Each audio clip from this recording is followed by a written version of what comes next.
My name is Lestina Trainor, and I live in Reading, Connecticut. I am here again to speak for the majority of Connecticut citizens. The majority of Connecticut citizens want to ban the sale of military-style assault weapons. The majority of Connecticut citizens want to ban the sale and possession of high-capacity magazine clips that hold more than 10 rounds. Banning all guns would surely violate a citizen's constitutional rights under both federal and state law. But placing reasonable limits on specific firearms, however, does not. Regardless of how passionate our opponents may appear, they are not the majority. The majority of citizens were not in this room today. They were at work or at school or at home with young children. They weren't given the day off or bussed in by their employers. And they aren't people who are singularly focused on guns. May I remind all of you sitting on the panel that we live in a democracy and the majority rules. Most Connecticut citizens, like Governor Malloy and like Senator Blumenthal and like Senator Murphy and like Congressman Himes and countless other elected officials, law enforcement, and first responders in our state, most of us see no valid justification for civilians to possess military-style assault weapons and high-capacity clips. For soldiers in the arena of war, yes, these are clearly the weapons of choice. For law enforcement, yes, law enforcement, like the military, is charged with protecting our citizens. But for regular old civilians like me, there's no valid justification. But there are plenty of invalid justifications. Please do not consider these invalid arguments when you craft Connecticut gun legislation. For example, I need military-style assault weapons to defend my family. No, there are plenty of other firearms more than adequate to defend a family. Banning high-capacity magazine clips is dumb. I can reload my weapon in 2 seconds flat. Well, luckily, some of our mass shooters haven't been so skilled. And while attempting to reload, clips have been dropped, shooters have been tackled, and children in Sandy Hook, thank God, have escaped slaughter. Banning military-style assault weapons is just the start. The real plan is to take all of our guns, just like Hitler did. Wow. Okay.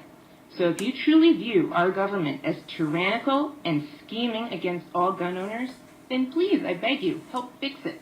Run for office. Vote these tyrants out. That's how civilians do combat in a democracy. Not by arming themselves with military assault weapons for just in case they need to use them against the United States government. Banning assault weapons with cosmetic military features is dumb because weapons with the same firepower will still be available. Well, guess what? A pistol grip is not cosmetic. It's a deliberate upgrade that makes guns easier to grab, easier to hold, and easier to discharge. Like all military features, a pistol grip makes an assault weapon that much more efficient for killing people. That's why the military features are scientifically developed, to make soldiers more efficient, to kill more people. Banning military-style assault weapons will infringe upon the rights and punish law-abiding citizens. Well, the Newtown shooter was a law-abiding citizen until he wasn't. All shooters at some point are law-abiding citizens until they aren't. This is not about punishing anyone. This is about ensuring that civilians going about their normal daily routines are not subject to military-style assault. Remember Newtown. What happened there, a mass shooting, unfortunately, is a growing trend in our country, a new grim reality like lockdown drills in our schools. Can we please make it more difficult, not easier, for the next shooter to take multiple lives? Any gun legislation passed in Connecticut must include a ban on military-style assault weapons and a ban on the sale and possession of high-capacity magazine clips over 10 rounds. Connecticut lawmakers, please act now. You have studied, contemplated, discussed, listened to all concerned for long enough. No legislation passed at this time could possibly be deemed hasty. Newtown is waiting. Connecticut citizens and the whole country were all waiting. Listen to the majority of Connecticut citizens. Thank you. Thank you, Ms. Trainor. I have a question I want to start off with. Is it your understanding from your testimony I got this idea that you believe that the weapons that the military carries, the American military and other militaries around the world, are the same as the weapons we're talking about today? No, that's not my understanding. My understanding is that certain of these sporting rifles, or what have been called assault weapons in all of the news lately, they contain certain features that are military features. And I've been shown by my chief of police in Redding, Connecticut, Chief Fuchs, brought his weapon and showed us exactly what the features are that are military style and how they make those weapons more efficient. So I understand that in Connecticut, you're allowed to have 2 of these features on your assault weapon, and those make the gun more efficient for killing more people. And I don't think that those should be in the hands of regular civilians. But do you know the difference between the military style weapons and the AR-15? Could you tell us what they are? Well, I think that there's a pistol grip, and then there's some sort of other military style features that they have. Well, that's not the main difference. The main difference is that the military has a select switch on it, which they can fire with fully automatic. The AR-15, right? And that's a huge difference. It's actually not that huge of a difference. Oh. Have you? I've been in the military, okay. Ms. Trainor. It is a huge difference. There's no no military in the world, even in the third world country, that has AR-15 semi-automatics. I'm glad everyone thinks this is a laughing matter. I'm not laughing at you. I'm just trying to make a point that there is a huge difference.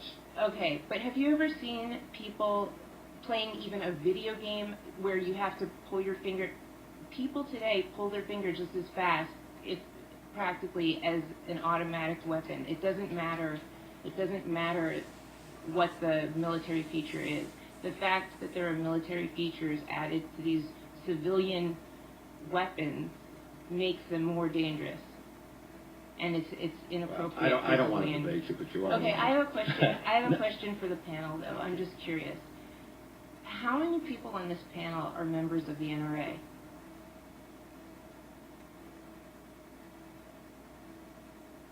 Okay, and some people have left. Okay, just curious. Are you a member of the NRA? No, I'm absolutely not. Thank you. Just an educated guess Yes, on on my part. Thank you. Any questions for Ms. Trainor? Yeah, Representative. Thank you, Mr. Chair. Thank you for your testimony. A turkey rifle that Mossberg gun in my town, North Haven, makes has a pistol grip. Do you think that's a dangerous weapon? I think a pistol grip makes a gun easier and more efficient to kill more people. It's not made for that. The pistol grip's for stability, for safety more than anything else. When if you're in balance, it's much more dangerous when you shoot. So that's one of the reasons you have the pistol grip. And I understand where you're coming from, and every death is one death too many. But do you know how many people are killed every year by hammers? I do not know. 600 Americans a year. 1,800 Americans are killed every year by kitchen knives. And like I said, every death is one too many. 300 by long guns or rifles. And again, they're all one too many. But we have to be careful when we look at these things. I know we're all looking at this very carefully, but you're making statements that really aren't true. Those characteristics, they might be characteristic, but it doesn't mean they do the same thing. If you have the pistol grip, it's not going to shoot any different if you don't have the pistol grip. It doesn't do anything different. It makes it easier for you to shoot. Yes, but it's for stability and safety. Right, so that you can shoot more stably and kill more people. No, do you really believe that? I really believe that. Pistols are worse. How about a pistol in cities? Now, believe me, don't get me started on that. I'm talking about any legislation that Connecticut passes needs to include a ban on military-style assault weapons and high-capacity magazine clips over 10 rounds and possession. I think everybody believed that, and it would really solve something. Maybe we would think that way, but I wish it would solve things. That would never solve the problem. It's societal. It's not. It's societal. Well, it's unfortunately, it's mental health issues. It's people that do commit crimes that aren't put in jail. It's people that sell guns or buy guns illegally. I didn't want to bring this up, but I'll bring it up. Prohibition in the 1920s to the early 30s. Ban consumption of alcohol. We're going to drive this country up. No more alcohol, no more crime, no more violence. It was probably the worst thing we ever did in our country. It caused more crime, more violence, more violence in power in the wrong people's hands. Politicians got involved. It's probably arguably the worst thing that we ever did in our country as far as trying to stop something, what made it worse. And so President Roosevelt, Franklin Roosevelt, and then we had the Congress pass it, I forget what the amendment was. It might be the 32nd or 33rd. I don't remember the amendments. But you could buy and consume alcohol again. We have to be careful how far we go. I do understand where you're coming from, but it's got to be more realistic. Thank you. Cities and other things. I'm sorry. But, Oh, no, that's okay. Thank you. And I thank you for coming, and I thank you for waiting. And Thank you. Thank you. We go. No, don't go yet. We got a question down here for you. Yeah, thank you, Mr. Chair. Hi, thank you for coming. And I know being in a room of opposition is hard, so I appreciate your comments. I have a question, and it's purely because I'm curious. Okay. Where did the number 10 come from? From California.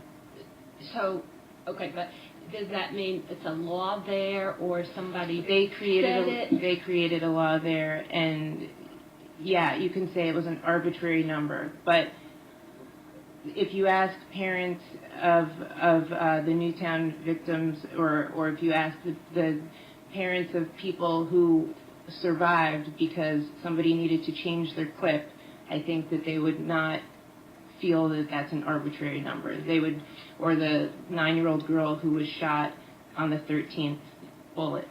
I was curious because I've actually heard there was a proposal for 1 bullet, and there's 13 is a kind of common number.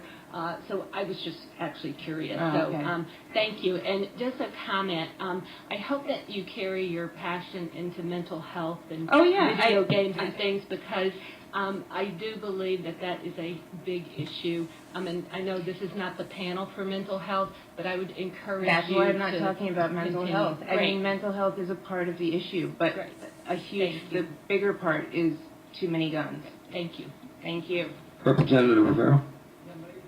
We got one more. I'm not going to question whether you're right or wrong. I'm not going to question whether you're right or wrong, but I have to say this about it. I have to give you a lot of credit for sitting up there No, I give it back. and standing up for what you think is right. None of you. us might agree with you, and we all might agree with you, but I have to give you a lot of credit for sitting there, especially in a group of, like we've heard today, 99% of the people that testified are against any gun laws. So I got to say thank you for coming because of the courage you have. Thank you. We have one more question for you. Oh, boy. Okay. Representative Bakiaki. Thank you. And I also want to thank you for staying here all day to testify. But I do have a question. I struggle to know what the majority of people want in my district or in the state of Connecticut. And I always ask myself, should I go by the number of emails? Should I go by how many people testify at a public hearing? And several times you emphatically stated what the majority wants is stricter gun control. How do you determine what the majority wants? I look at the polls, the Quinnipiac poll. I look at newspaper articles. I talk to people. Did you see a dozen, obviously you didn't see a dozen buses. At 10 o'clock this morning when I arrived, there were a dozen or more buses. Colt employees were bussed in, given the morning off to come here to make a big scene. So no, you don't listen to the loudest squeaky wheels. You talk to your constituents and talk to them personally. Not everybody can take a full day and sit here all day, but they don't get. But you're primarily basing it on the polls and people that you have talked with. The polls, people I've talked with, the fact that I saw Vice President Biden in Danbury the other day, our 2 state senators, law enforcement, the state police, all these people are for common sense gun regulation. Okay. And I want to comment that I know people did laugh, and I can assure you that after 14 hours, people are forgetting some of the procedural They were laughing process. this morning, too. I was here for 17 hours. But I just want to say January. it's not a laughing matter to any of us. Okay. And whether, you are a member of the NRA or not, what happens every day with gun violence on the streets and what happened in Sandy Hook affects us all the same. It's a tragedy. It's devastating. Absolutely. But you know what? You don't need to be an expert on gun models to use your common sense and open your eyes and open your ears and think about if you were explaining this to a group of 5-year-olds, what's dangerous and what's not. This is not complicated stuff.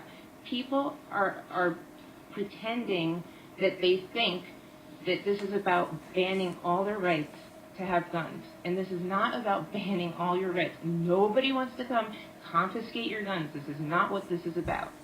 This is about just saying that there should be a limit on certain particular types of guns. Why are there no more machine guns? They're too dangerous. Okay. Why are you not supposed to saw off your shotgun? It's too dangerous. Why? Okay, so this is another situation where many of us feel, and I believe that it is the majority of Connecticut citizens feel, that it is too dangerous to have those types of weapons. And I respect your opinion and your right to have that opinion. My final comment is you were talking about how it's way past time, or certainly time, for this legislature to do something. I've been here 11 years, and I just want to give you an example. For 5 years, I have been working very hard to try to pass a bill that would make it a crime for an adult who witnesses a violent crime against a child. If they didn't report it, then it would be some sort of misdemeanor. So if you were to witness a child being very severely assaulted or raped and you didn't report it, that there would be some penalty for that. I believe very strongly in that, like the way you believe that we should be on weapons. I've been trying to get that to the floor for a vote for 5 years. I'd love to help you with that. So I just want to point out I would love to help with that. 2 months into a session is really a very, very short amount of time for legislative deliberations compared to other issues that also deal with the life and death of children. I understand. So I'm just pointing out to you. But also this issue hasn't even ever been discussed. It's the taboo topic until Sandy Hook, and now everybody's talking about it. So this is sort of a certain That's not circumstance. true either. I've been on this committee for many years, and we do to this look at gun extent, bills. But with special hearings and public hearings and I committees do thank and you everything. for coming and for staying here all day and for sharing your point Thank of you. view. Representative Hampton? I just want to make a general statement. I think it's really upsetting when all evening we've been not interrupting other speakers, but people who've already spoken feel the need to laugh or heckle or shout out. I just think it doesn't add anything to the civility of the dialogue, and I think it's unfair to this person to laugh and to disparage her. This room is a free range topic of conversation, and I don't think we should. I think we should give everybody a level of respect and hopefully respect everyone's. There are those who came before who we did not interrupt their testimony, who are now in the audience yelling out and guffawing and laughing, and I don't think that's fair to anybody. So, thank you. Thank you, and I want to thank you for your passion and your courage and for your tenacity. Okay. Thank you.